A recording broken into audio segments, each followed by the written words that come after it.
Hello everyone, welcome back to the channel. It's Sports Chambers, and today we're going to be talking some cricket, specifically West Indies cricket, which can be quite a sore point these days. Well, for a while now, to be honest, and based on a lot of what I have to say, will be quite sore today as well. Before I get into that, though, I just want to say thank you very much for the continued support.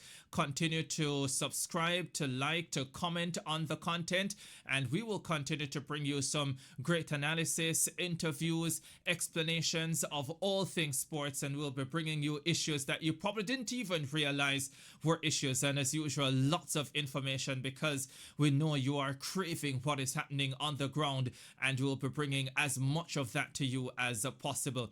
All right, let's get into it for today then. As I said, we're talking about the West Indies and specifically the second one-day international against Bangladesh, and digging into what I consider to be some brainless cricket at times.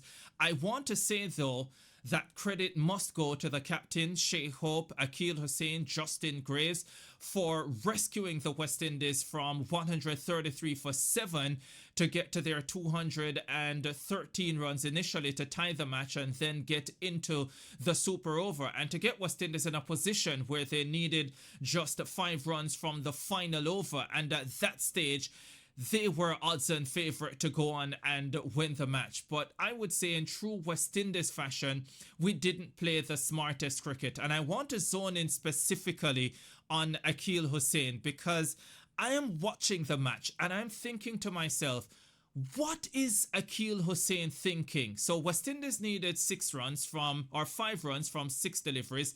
First delivery, Akil Hussain swings across the line, he misses. Second delivery, he does the same and he missed again.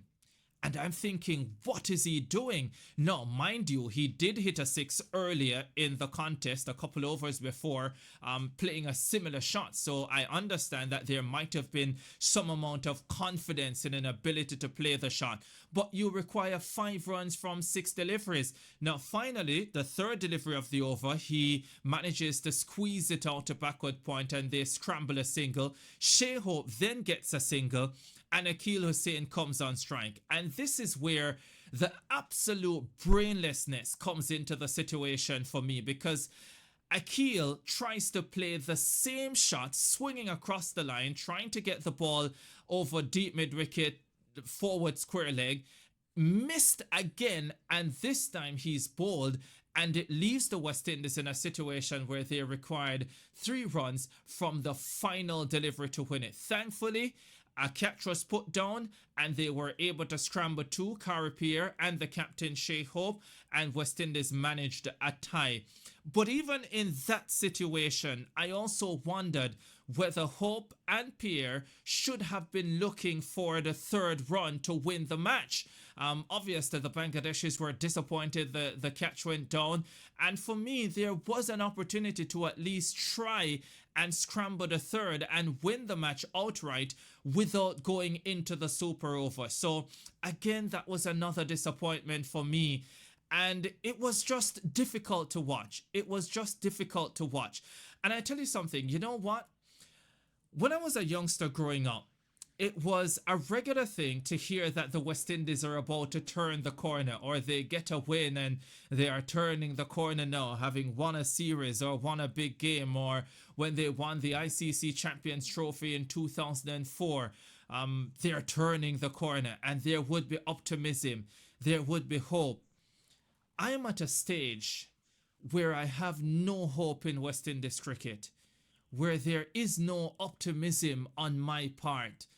I don't see a direction that says to me there is better to come. In many ways, West Indies cricket at this stage feels like the beginning of the end, if not the end.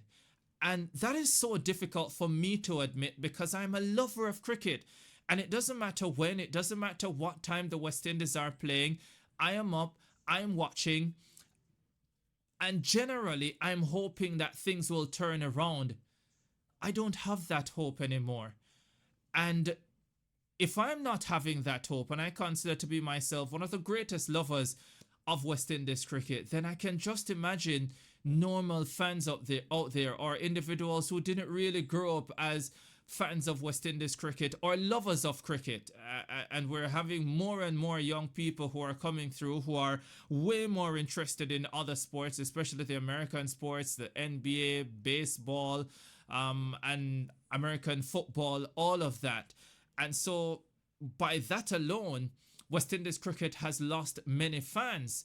And by the performances, those who have been fans have become so disenfranchised with the regional game that even for us now, we don't see a future for West Indies cricket.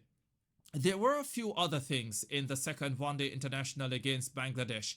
When we got to the Super Over, Shervin Rutherford has been struggling, and he was the one sent out to open with the captain Shea Hope. I can understand Shea Hope being given that responsibility. He was out in the middle. He understood the surface, which was a difficult surface, taking a lot of spin. By the way, West Indies bowled all 50 overs of spin, the first time in one-day international history.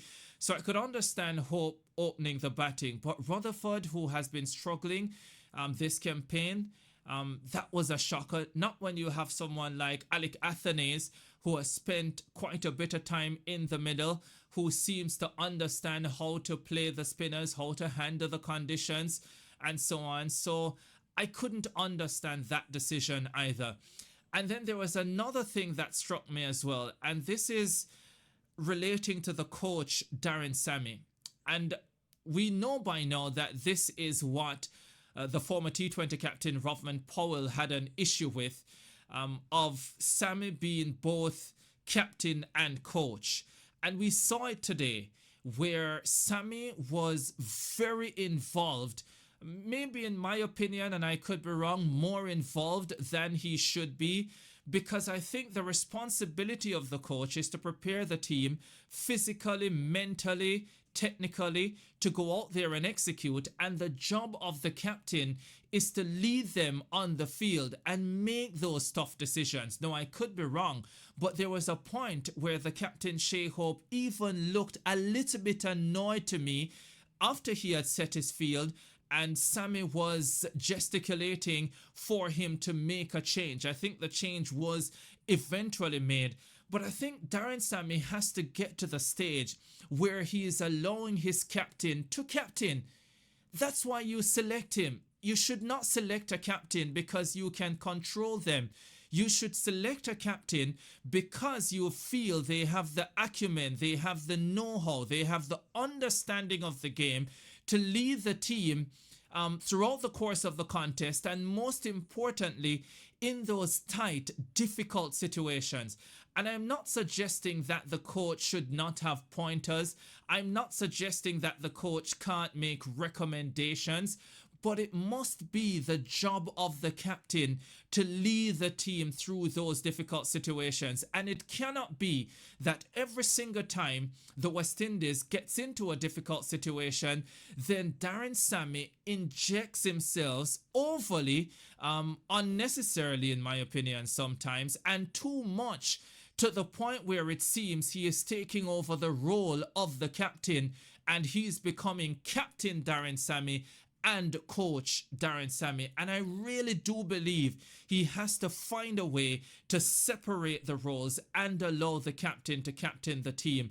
It didn't work well with Rovman Powell, and I suspect over time it will be something that will annoy Shea Hope. Even though Shea Hope has a slightly different personality, it may seem at times that he is welcoming to it, but I think eventually, if you're a captain worth your salt, if you understand the game, if you have your own ideas, eventually it is going to become too much. And I really do believe that Darren Sammy has to be able to find a better balance in how he injects himself at particular points of the game and essentially becomes the captain of the team. He really needs to allow the captain to captain. Anyhow, congratulations to West Indies. It wasn't impressive. It doesn't look good. Nothing looks good in West Indies cricket at the moment. We're struggling in all formats. We have never been this bad in every single format of the game in the history of West Indies cricket.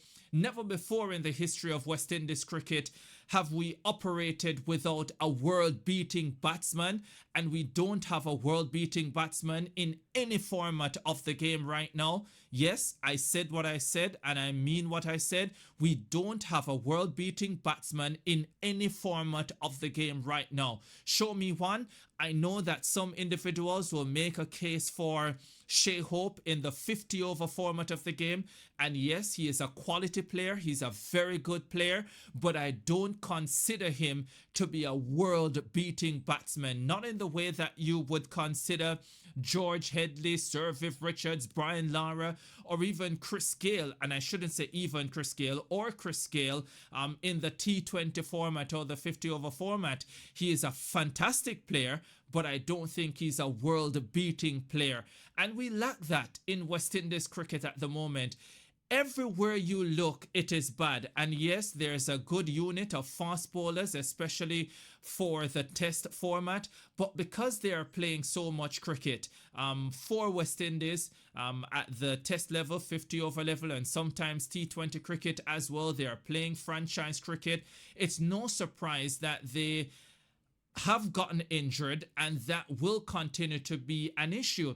So it looks bad on every front. And now you think about the 50 over format of the game, where the regional Super 50 is coming up, and that's going to be what, a 10-day tournament, pretty much a watered down tournament. Really very little development can happen in situations like that. And to make everything worse, West Indies cricket is broke at the moment. We are in trouble. I don't see any hope. And this, for me, seems like the beginning of the end. And we're very, very close to the end of the end. This is the end of this piece. Tell you what, continue to like, share, and subscribe. Sports Chambers. We'll be back with more for sure.